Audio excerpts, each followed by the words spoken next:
21 लाख से ज्यादा registration. Yes, आज नीट एग्जाम का लास्ट डे है फॉर्म भरने का, और जो न्यूज आ रही है वो बहुत ही हैरान करने वाली है। 21 लाख से ज्यादा रजिस्ट्रेशन इस एग्जाम के लिए हो गए हैं, एंड ऑफिशियली ये हमारे देश का सबसे बड़ा एग्जाम बन गया है। और अगर आप नीट की तैयारी कर रहे हैं तो क्या वाकई इस इंफॉर्मेशन से आपका कोई लेना देना है? अरे हाँ सर, 21 लाख से ज्यादा लोगों ने फॉर्म भर दिया, कहीं ऐसा तो नहीं कट ऑफ हाई हो जाएगी? कहीं ऐसा तो नहीं एग्जाम टफ हो जाएगा, डिफिकल्ट हो जाएगा?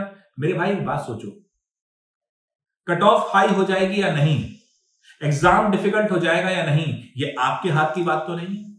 क्या आप तो एग्जाम नहीं बना रहे? नहीं। अच्छा, आप कर क्या रहे हो बच्चों? आप कर रहे हो प्रिपरेशन, आप कर रहे हो तैयारी। हमें हमेशा से ही लगता है कि हम बहुत सारे कामों के ऊपर ध्यान देंगे, है ना, हम उसका भी काम पे ध्यान दे देंगे, उसके भी काम पे ध्यान देंगे। नहीं, अपने काम पे ध्यान दो। और आज का ये सेशन मैं आपके लिए लेकर आया हूं इस बात के लिए कि लास्ट 30 डेज 6 अप्रैल से 7 मई के बीच में आपको किन बातों पे ध्यान देना है, और सबसे इंपॉर्टेंट किन पे ध्यान नहीं देना है, ताकि आप एक बहुत अच्छा एग्जाम लिख के आओ। आप अपनी तैयारी के किसी भी लेवल पे हैं, आपकी तैयारी बहुत अच्छी है या आपकी तैयारी कमजोर है, आप किसी भी लेवल पे हैं, ये 1 महीना जोरदार अपना पूरा दम लगाओ।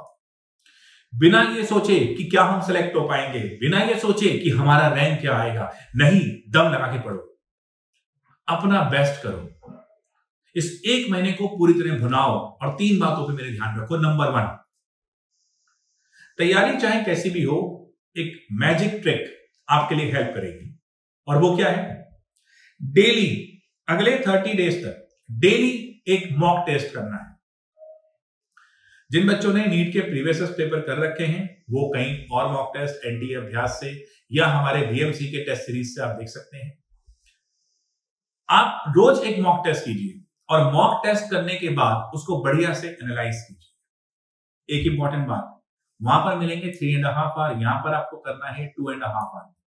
टाइम कम क्यों भाई? वहां प्रेशर भी तो होगा ना, वहां एग्जाम का प्रेशर होगा, बच्चों का प्रेशर होगा, वहां प्रेशर अलग होगा। घर में प्रेशर देने के लिए टाइम कम करो, 2.5 आवर में टेस्ट करो, और 2.5 आवर उस टेस्ट को एनालाइज करने में लगाओ। जिसने नीट के प्रीवियस पेपर नहीं करे हो, पहले वहां से शुरुआत करो, और 2.5 आवर पेपर करो, 2.5 आवर उसको एनालाइज करो। उसके बाद जो वहां गलतियां हुई हैं उन्हीं को रिवाइज करो। बस पहला पॉइंट ये। सेकंड पॉइंट, बिल्कुल नया कुछ करने की कोशिश मत करना, स्पेसिफिकली केमिस्ट्री और फिजिक्स में। जो टॉपिक आपने नहीं करे हैं, अब तक नहीं हाथ लगाया है, कमजोर है, उन्हें मत करना। जो कर चुके हो उनको रिवाइज करो, उनको पक्का करो। बायोलॉजी के अंदर, बॉटनी, ज़ूलॉजी के अंदर आप डेफिनेटली कोई नया टॉपिक फिर भी थोड़ा कोशिश कर सकते हो, बट रिमेंबर, नेक्स्ट 7 डेज तक, लास्ट 23 डेज में कोई भी नया टॉपिक मत करना प्लीज। फिजिक्स केमिस्ट्री मत करना, उसमें तो जो आता है उसको बढ़िया से रिवाइज करो, बढ़िया से पक्के से करो। ये एक वार्निंग समझना बच्चों, अगर इस समय फिजिक्स में, केमिस्ट्री में कुछ नया करने की कोशिश करी है तो वो ज्यादा नुकसान करेगा। देखो, जो कर चुके हो उसको रिवाइज करोगे तो उसमें ज्यादा मजबूती आएगी, वहां गलत होने के चांस कम होंगे, वहां सही होने के चांस ज्यादा होंगे।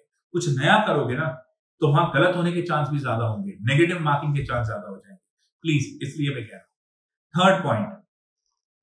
थर्ड पॉइंट है कि मैं क्या, ये तो भगवान श्री कृष्ण ने कहा था। कर्मण्येवाधिकारस्ते वाले श्लोक को बोलते हुए हम सब कहते हैं कर्म करो, फल की चिंता मत करो। एक बात भूल जाते हैं, वो बात क्या है? तुम सिर्फ अपने कर्म की चिंता करो। हम इंसानों की बहुत बड़ी गलती है, हम सबके कर्म की चिंता करते हैं। नहीं, सिर्फ अपने कर्म की चिंता करो। और ये बात तुम्हारे लिए बहुत इंपॉर्टेंट है, जो मैंने शुरुआत में कहा था। पेपर कैसा आएगा, इतने लोगों ने फॉर्म भर दिया, कट ऑफ ऊपर चली जाएगी, पेपर डिफिकल्ट हो जाएगा, मेरे नंबर कितने देंगे? अरे सब बकवास है, ये तुम्हारे हाथ में नहीं है। पेपर तुम नहीं बना रहे हो, फॉर्म भरने के लोगों की लिमिट तुमने सेट नहीं करनी थी, पेपर का पैटर्न तुम डिसाइड नहीं कर रहे हो, कट ऑफ तुम नहीं बना रहे हो, तुम सिर्फ पढ़ रहे हो। सिर्फ अपने कर्म पे ध्यान दो, दुनिया भर के कर्मों पे ध्यान मत दो। 3 पॉइंट ध्यान रखिए, 3 point formula. Number 1, daily mock test and analysis. Number 2, physics chemistry में कोई नया टॉपिक अब नहीं छेड़ना, जो कर चुके उसको बस रिवाइज करना। थर्ड पॉइंट, सिर्फ अपने कर्म पे ध्यान दो। सारी दुनिया की सारी बातों पे ध्यान नहीं देना है। Is this clear?